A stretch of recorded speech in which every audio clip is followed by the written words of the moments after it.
India prepares now for Vijay Diwas celebrations this week. It is, of course, about celebrations given the glory and victory of our soldiers, but it's also about remembering and perhaps also reminding ourselves of the supreme sacrifice that soldiers, many of them young men in their early 20s, who decided to defend our borders and in the uniform made that ultimate sacrifice for the nation. As Indians, we must never forget what Kargil war really was. It was about the evil designs of Pakistan thwarted by the Indian men in uniform. And now, with 25 years that we mark this time, the Jubilee celebrations coming in from Kargil. Prime Minister Modi is going to be attending the Vijay Diwas in Kargil on 26 July, that's tomorrow. But remember India's bravest of the brave is what I would say. Gaurav Sawant is on the ground to bring us a ground report. Meanwhile, there have been strict restrictions as well. Ladakh administration has banned the use of drones, UAVs in the region. This is as a security measures, as also Prime Minister is going to be there on locations. These are some of the visuals on your screen. What happened in 1999 and 25 years later, we remember and we will forever remember the sacrifice of our soldiers and the families left behind. As the nation gears up to celebrate 25 years of India's victory over Pakistan in Kargil, we are at the Lamochin viewpoint in Dras. Why is this place important? Because this was one area that was used even in Kargil by commanders to get a bird's eye view of the battlefield, the battle location. Because from here, you can see all the areas where the battle was fought. For example, this is Dras town, as you can see behind me.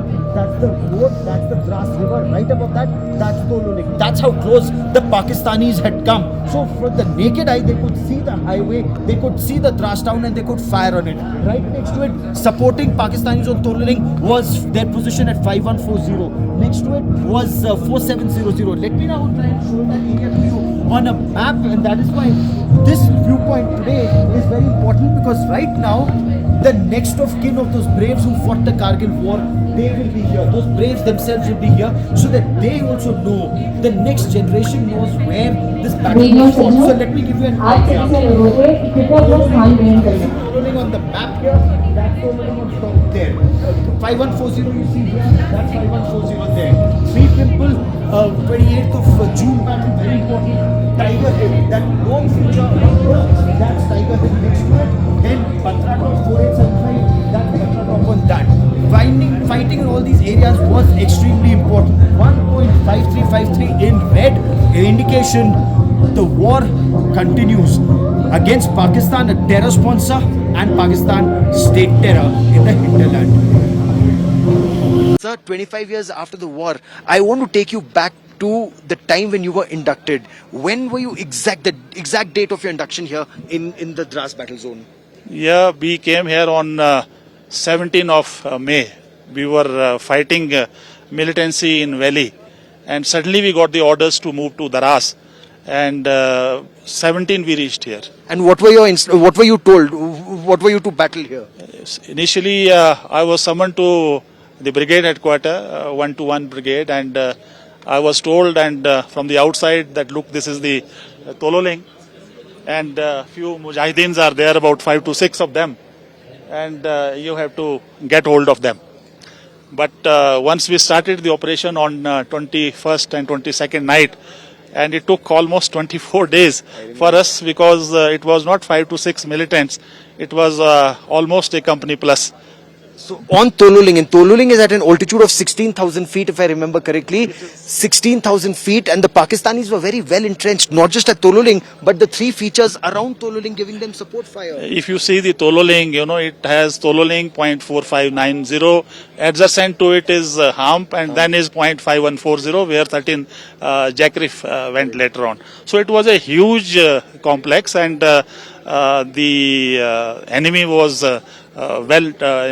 trenched, and hats off to the men that despite numerous challenges of weather, terrain, operational and logistic support, they still moved ahead and captured initially the Tololing. And joining me now live in this telecast from on the ground in Kargil is Gaurav Sawant. Gaurav, good morning. I guess you would be in your early 20s when you were reporting from Kargil as a reporter. For 25 years, you've constantly returned. How is Kargil in 2024, Gaurav?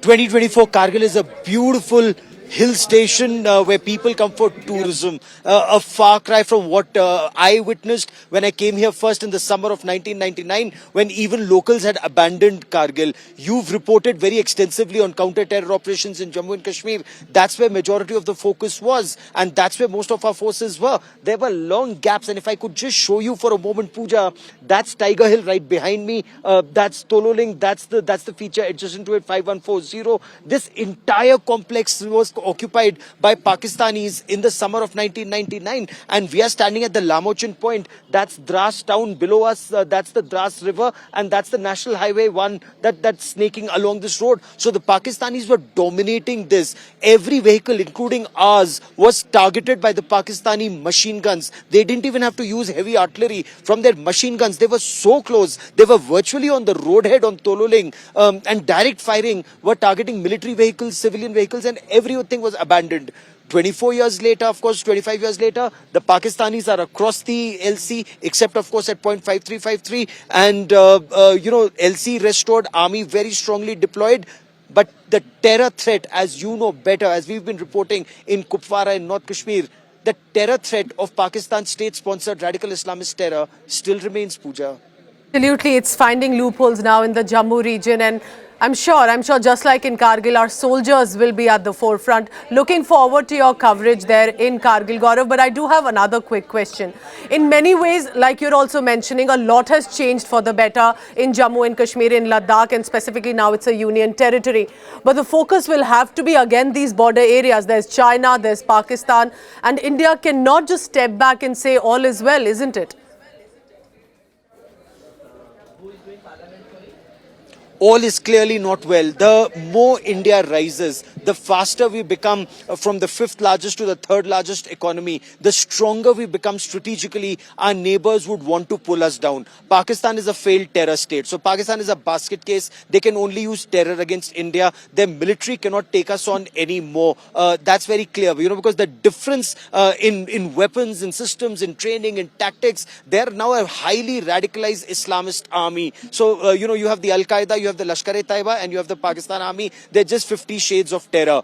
When you talk about China, extremely, extremely strong, a threat that remains at the LAC. There's mirror deployment of 50,000 troops on either side and more all along the LAC from Arunachal to Ladakh. The threat remains, but the stronger we become, the lesser are the chances of the adversary trying anything mischievous, because they know, like in Kargil, Pakistan got a bloody nose in Kargil.